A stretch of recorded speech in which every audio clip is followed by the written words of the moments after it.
Did you know that half of the people who suffer a heart attack today and end up on an operating table have cholesterol levels considered perfect by laboratory standards? That's right. People with low LDL, who follow the recommended diet and who, on paper, should be protected against heart disease, are having heart attacks every single day. If cholesterol were the one and only villain in this story, how could we explain this phenomenon? The truth that modern medicine is finally beginning to accept is that cholesterol, by itself, is merely an innocent passenger until it encounters silent inflammation. Imagine that cholesterol is a matchstick. An unlit match, sitting safely inside its box, is harmless.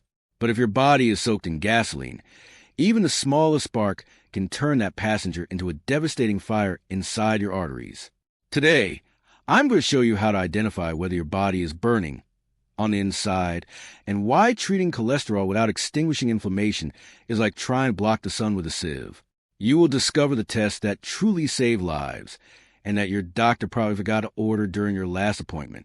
Hello, I'm Dr. Harrison Blake. I'm a physician specialist with 15 years of clinical practice dedicated to uncovering the root causes of cardiovascular and metabolic diseases. My mission here is to translate complex science into practical steps so you can regain control of your longevity. If you want to stop fearing your lab results and start addressing the real cause of the problem, you're in the right place. Go ahead and leave a like now, subscribe to the channel, and turn on the notification bell. And comment below, have you ever heard of silent inflammation or C-reactive protein? To understand why cholesterol is not the lone villain, we were told it was, you first need to understand what LDL actually is. LDL is not fat. It's a lipoprotein, an essential transport vessel that carries cholesterol, vitamins, and energy to each of your trillions of cells. Your brain, your hormones, and your cell membranes all depend on this transport system. In a healthy body, LDL circulates freely through the bloodstream, delivers its cargo where it's needed, and returns to the liver to be recycled. It is an indispensable logistics worker. The problem begins when the highway it travels on, your circulatory system, becomes damaged. The inner lining of your arteries is covered by an ultra-thin and sensitive tissue called the endothelium. Under ideal conditions, the endothelium is as smooth as ice, allowing blood and LDL particles to glide without friction. However, silent inflammation acts like sandpaper on that ice. When your body is inflamed, the endothelium develops microscopic injuries and becomes sticky. That is when LDL, which it simply passed by, gets trapped in the grooves of the arterial wall. This process is known as endothelial dysfunction. Without this prior injury to the vessel, cholesterol would struggle to penetrate the arterial wall and start a plaque. Imagine a modern, well-maintained highway. Even if it's full of trucks, those trucks being LDL, the traffic flows perfectly.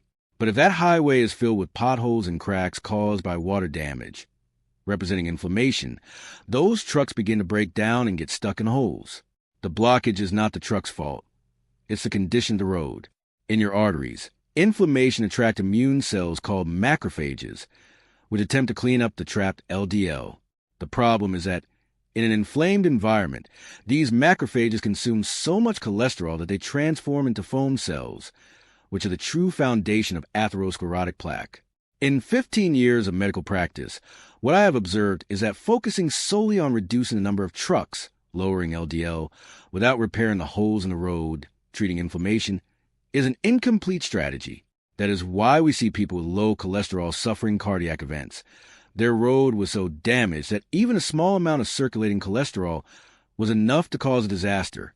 LDL is simply the construction material the body uses in an attempt to patch an artery that is constantly under attack from inflammation. Therefore, the focus of modern medicine, and the focus I want you to adopt starting today, is not just a passenger, but the environment. If we can keep your endothelium healthy, smooth, and calm, cholesterol levels become a secondary concern. The question you should ask yourself is not only, how can I lower my cholesterol, but also what is irritating and sanding down my arteries every day? Answering that question is what will truly ensure that you don't become part of the statistic of the 50% of people who suffer heart attacks despite seemingly normal test results. If you want to know whether your cholesterol is a real danger or merely an innocent passenger, you need to look at the thermometer of inflammation. The first and most important marker is high-sensitivity C-reactive protein, hs-CRP. Unlike the standard CRP that doctors order when they suspect an acute infection like pneumonia, the high-sensitivity version can detect very small levels of systemic inflammation, the kind that causes no pain but slowly erodes your endothelium. In 15 years of clinical practice, I have seen that patients with low LDL but an hs-CRP above 3, 0 milligrams per liter have a much higher risk of a cardiac event than someone with higher cholesterol but an hs-CRP below 1.0. hs-CRP signals that your immune system is on high alert, attacking your own arteries. The second crucial marker is homocysteine. Think of homocysteine as an acid circulating in your blood. When levels rise, it acts like a corrosive substance on the lining of your blood vessels. High homocysteine levels create openings that allow cholesterol to penetrate the arterial wall.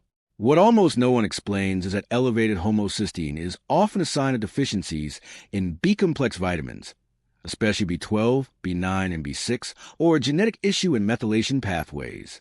If your doctor focuses only on your cholesterol while ignoring that your homocysteine is at 15 or 20, they're overlooking the fact that your blood is becoming chemically aggressive toward your heart.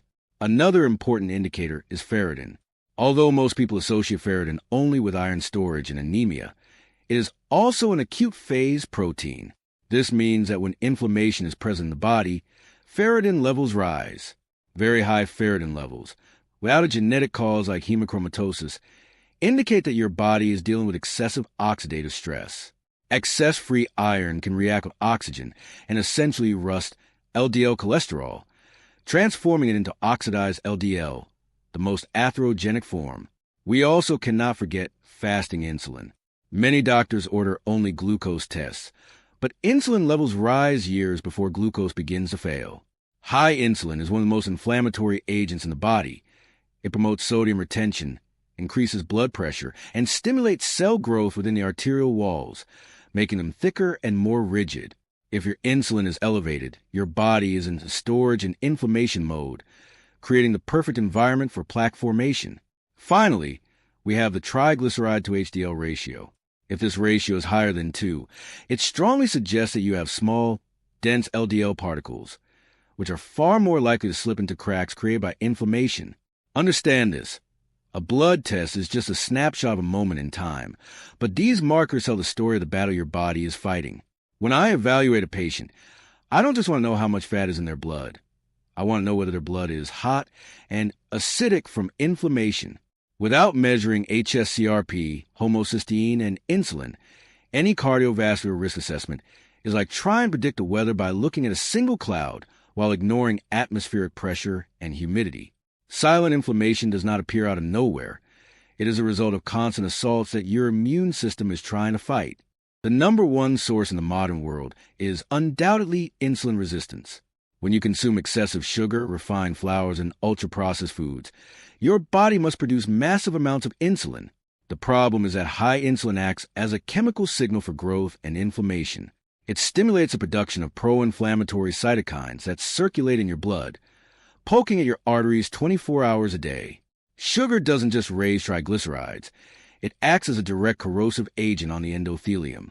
If your diet is based on high glycemic carbohydrates, you are literally keeping your arteries in a constant state of irritation. The second hidden source, which surprises many patients, is oral health. There is a direct and proven connection between the mouth and the heart. If you have gingivitis or periodontitis, those gums that bleed when you brush or floss, you have an open wound through which aggressive bacteria can enter your bloodstream. These bacteria don't just circulate randomly. They have a particular affinity for fatty plaques in the coronary arteries. They settle there, attract immune cells, and worsen the local inflammatory process. Often, what is clogging a patient's arteries is not the egg they eat for breakfast, but a silent infection in the root of a tooth they have ignored for years. Another crucial factor is gut health and dysbiosis. Your gut is the largest interface between your immune system and the outside world. When the intestinal barrier becomes compromised, a condition often referred to as leaky gut, fragments of dead bacteria known as endotoxins or LPS leak into the bloodstream. Your liver and immune system react to these toxins as if you had a systemic infection, raising CRP and ferritin levels. This constant state of alert keeps the blood hot and the arteries vulnerable. Treating the gut is often the most important step for those who want to lower inflammation and protect their heart. We also cannot ignore chronic stress and cortisol. Stress is not just a feeling. It is a hormonal cascade. Persistently elevated cortisol disrupts the immune system and increases vascular permeability. On top of that, we must consider the impact of trans fats and industrial vegetable oils such as soybean, corn, and canola oils, which are rich in pro-inflammatory omega-6 fatty acids. These fats integrate into your cell membranes and LDL particles, making them extremely unstable. In 15 years of medicine, I have learned that the heart is often just the final target. The real problem may lie in what you put into your mouth, how your body digests food, the health of your gums, or even how you handle stress at work. If we do not address these hidden sources, cholesterol will continue to be used by the body as a patch to repair damage that never stops occurring. Understanding these connections moves us from symptom-based medicine to root cause medicine, the only path that truly offers longevity. If inflammation is a sandpaper that damages your arteries, oxidation is the process that transforms your cholesterol from a vital nutrient into a biological toxin. In my 15 years of medical practice, I always explain to patients that native LDL, the LDL that has just left the liver, is practically harmless. The problem is that when it circulates in an environment full of free radicals and inflammation, it undergoes a chemical transformation. It rusts. This oxidized LDL is what truly initiates plaque formation because your immune system no longer recognizes it as part of your body. It sees it as a foreign invader like bacteria or a virus. Imagine your LDL as a polished piece of metal. As long as it remains shiny and smooth, it performs its function and glides through the arteries. But if you place that metal piece in a humid, acidic environment, equivalent to inflamed blood, it begins to develop layers of rust. That rust, oxidized LDL, is extremely irritating to vessel walls. Once LDL oxidizes, it penetrates the endothelium much more easily and sends chemical signals that attract macrophages, our cleaning cells. The problem is that macrophages cannot process this damaged LDL and end up dying there, forming the fatty, inflammatory core of the plaque. What almost no one tells you is what accelerates this oxidation.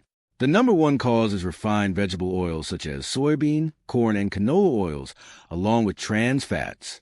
These fats are unstable and steal electrons from LDL particles, triggering a chain reaction of oxidative damage.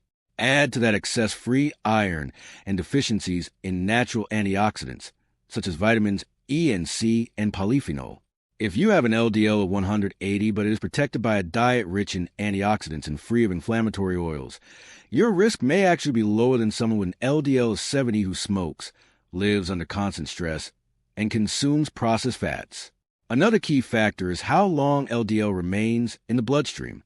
Small, dense LDL particles, caused by high insulin and high triglycerides, circulate much longer and have a surface that is far easier for free radicals to attack. That is why focusing exclusively on lowering total cholesterol is so limited. If we lower your cholesterol, but the little that remains continues to oxidize rapidly, you are still at risk. The true goal should be to shield LDL from oxidation. Treating cardiovascular health without addressing oxidative stress is like trying to clean rust off a car without stopping the water leak that keeps causing it. You need a calm immune system and a strong reserve of protective substances to ensure that your cholesterol remains in its healthy form. When we protect LDL from oxidation, it returns to what nature intended it to be, an essential resource for life, not a trigger for heart attacks. To extinguish the fire of silent inflammation and protect your cholesterol, the first step is a nutritional cleansing strategy. You must remove the triggers, refined sugars, white flours, and especially industrial vegetable oils. Replace these unstable fats with shield fats, such as extra virgin olive oil. Olive oil is rich in oleocanthal and polyphenol that directly reduce C-reactive protein and protect LDL from oxidation. It's as if you are applying a protective varnish to your cholesterol particles. The second pillar of the protocol is a massive intake of omega-3. Omega-3 fatty acids, EPA and DHA, are among nature's most powerful inflammation-resolving compounds. They signal to your immune system that the battle is over helping clear inflammatory cytokines from the bloodstream. At the same time, we must focus on defensive antioxidants. Eating cruciferous vegetables such as broccoli and kale, along with berries, provides your liver with the raw materials it needs to produce glutathione, the master antioxidant that prevents your cholesterol from rusting. If you fail to supply your body with antioxidants, your LDL becomes vulnerable to the free radicals we discussed earlier. We cannot talk about extinguishing the fire without mentioning magnesium. Magnesium is essential for relaxing the endothelium and maintaining the flexibility of your arteries. In 15 years of medicine, I have rarely seen an inflamed patient with optimal magnesium levels. It helps lower fasting insulin and reduces pressure on arterial walls. Along with that, controlling vitamin D3 levels is essential.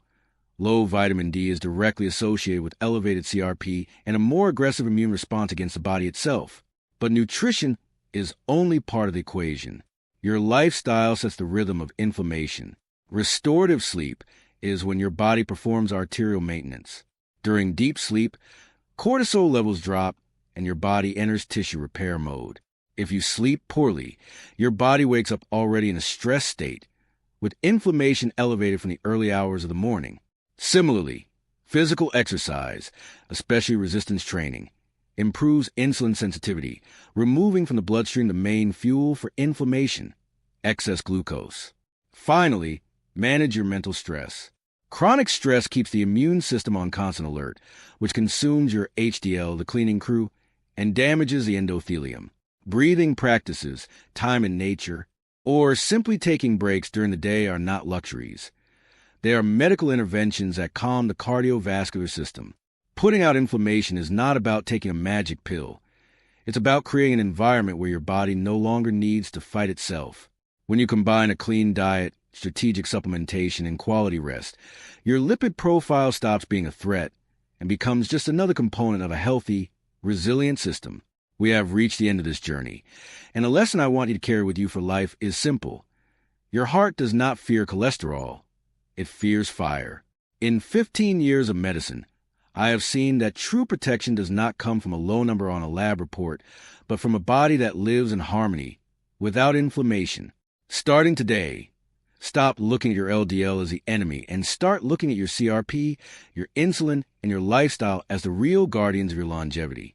The new paradigm of health is to focus on system calmness. When you extinguish inflammation, you remove the invitation for plaque formation and allow your body to function as the perfect machine it was designed to be.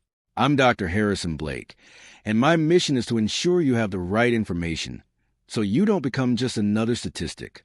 If this video changed the way you see your health, share it with someone you love. Leave a like, subscribe, and comment below. I will put out the fire. Your heart will thank you. See you in the next video.